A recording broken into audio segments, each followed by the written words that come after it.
Hello everyone, my name is Alba Linares Quero from Gestión Ambiental de Navarra, the team in charge of the Spanish case study, and I'm glad to present today the results obtained in the study of agroecological farming systems in Navarra and the Basque Country, two regions placed in the north of Spain. Our case study is based on the experience of a group of small-sized agroecological farmers from Navarra and the Basque Country who belong to the Farmers Association EHKO. Their farming system includes a wide range of crops, and they all share a strong concept of agroecology, which means principles such as organic production, crop diversification, environmental practices that go beyond the organic certification, commercialization in short channels, and social economy and food sovereignty. These farmers are already in an advanced agroecological stage, the redesign of the agricultural system.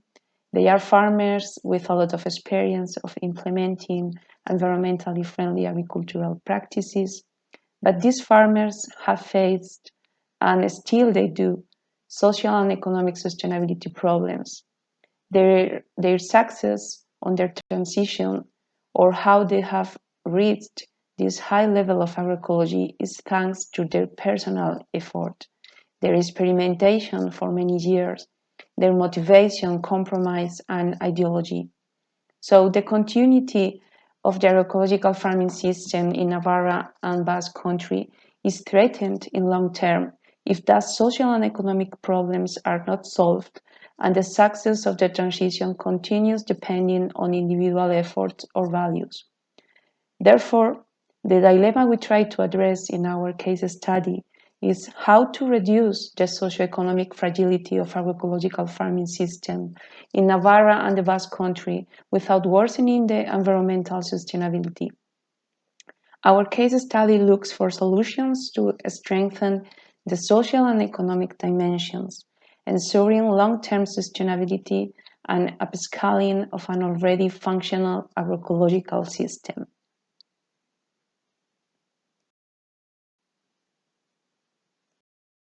In the next slide, you can see some pictures of the people who are part of the Farmers Association EHKO, on which our case study is based.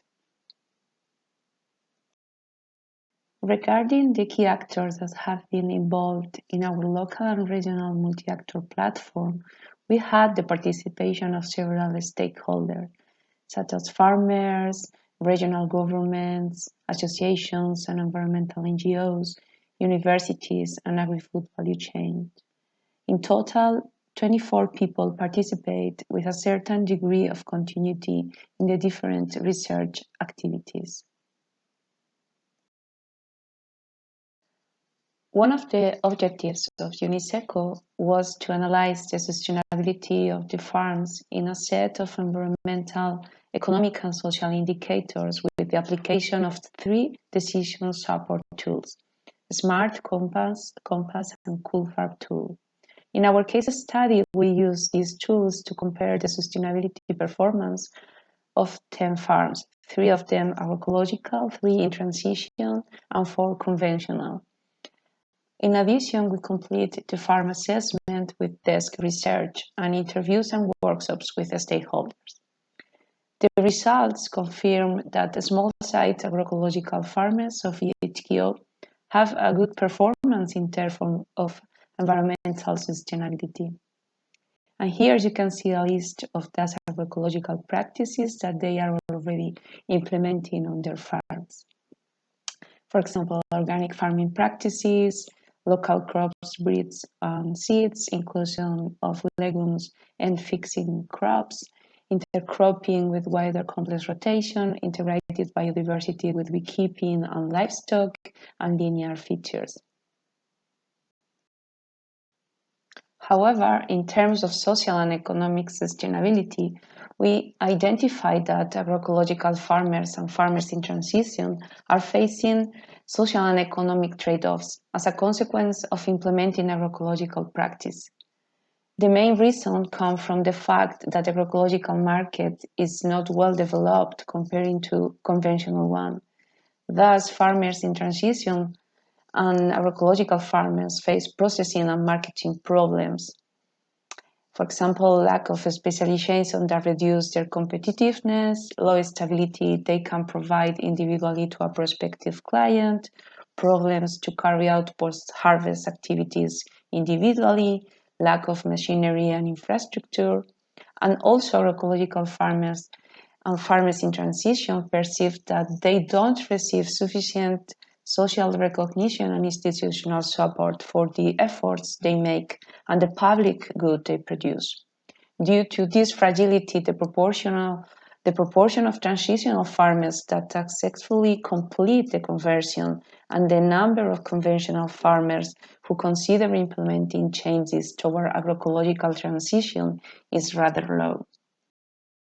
In addition, these problems or trade-offs are not the only transitional barriers. In our case study, we identified several key barriers that also threat the continuity of our ecological farming system, and we divide them in 4 clusters: sociocultural, technological, economic, and political.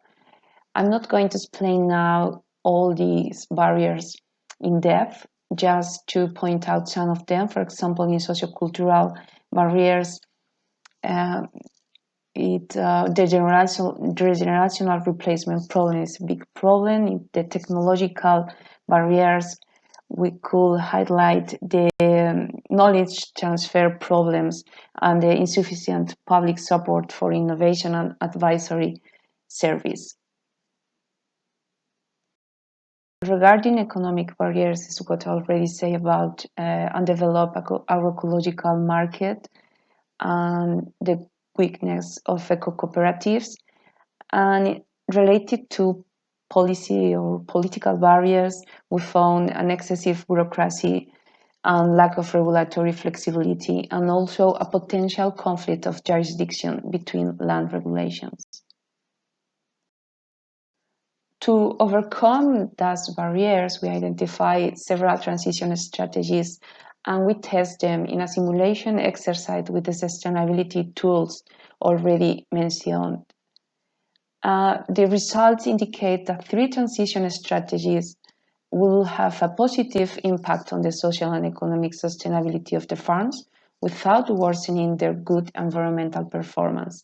And these strategies are: first, to strengthen farmers' cooperation and networks; second, to support the collectivization of services and infrastructures for the processing and marketing of products; and third, to improve conditions of access to land for small-scale agroecological farmers. Once these strategies were identified, we went one step further and identified in an evaluation exercise with the stakeholder, which will be the potentially most beneficial, effective, and relevant actions or initiatives to develop these strategies. We got 9 key actions, 3 for each strategy.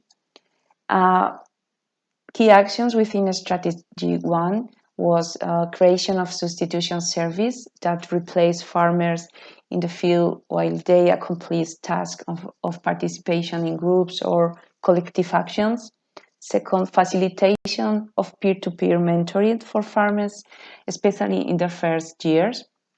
And third, creation and support of formal and informal farmers networks. Key actions within strategy 2 were: first, creation of collection and sales centers; second, creation of farmers groups for the transformation and commercialization of products, for example, to sell machinery and infrastructure; and third, launching public procurements for the purchase of food with criteria of organic production, proximity, and temporality, which will guarantee a stable demand of organic products. And finally, key actions within strategy 3 were: first, application of territorial management contracts, creation of regional land banks, and finally, creation of private and public investment groups or funds for small-scale organic farmers. And finally, the key lessons learned in our case study can be summarized in four. First, the transition strategies should address the fragile social and economic sustainability in order to maintain and scale up advanced agroecological farming system in northern Spain. Second, at least three transition strategies and three key actions within each strategy could help to reduce socioeconomic fragility for small-site agroecological farmers without worsening their good environmental performance. Third, agroecological transition needs a basis of cooperation and collaborations. To be more effective, initiatives should be proposed by farmers themselves, following a bottom-up approach to respond to the actual needs of the sector. And finally, farmers and other actors need to associate and create networks and coordination structures to develop agroecological market and offer to a growing consumer demand a more complete and varied option of local and organic food. Thank you very much for your attention.